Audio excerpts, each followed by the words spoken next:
2 minutes pour comprendre. Aujourd'hui, on parle hypertension artérielle et AVC et on va, se poser la question de savoir si l'hypertension artérielle est une cause directe d'AVC.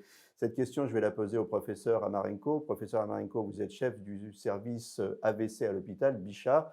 Alors, est-ce qu'il y a un lien direct entre les 2?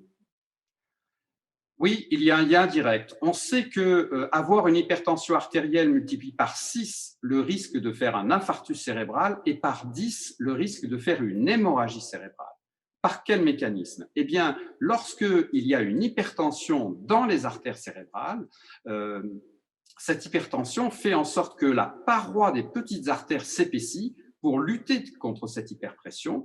Elle s'épaissit jusqu'à un moment où elles peuvent éclater et donner une hémorragie cérébrale, ou bien la paroi devient inflammatoire, tellement épaissie devient inflammatoire, et cette inflammation crée la formation d'un thrombus qui bouche cette petite artère et cause une attaque cérébrale qui est limitée puisque c'est une toute petite artère, mais la sommation de ces petits infarctus cérébraux conduit à une détérioration de la marche et une détérioration des fonctions cognitives que l'on appelle en langage technique la démence, mais qui est finalement la perte de tous les éléments qui permettent d'accéder à la connaissance. Donc l'hypertension artérielle, c'est un facteur majeur d'AVC et une cause directe d'AVC.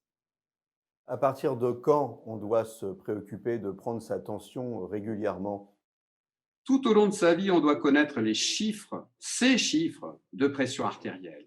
Dès l'âge de 20 ans, on doit les connaître. Et on sait que un Français sur 5, à partir de 20 ans, aura un AVC dans sa vie.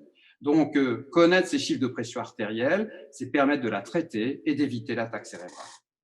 Voilà, allez prendre votre tension tout de suite. À très bientôt pour un nouveau conseil santé.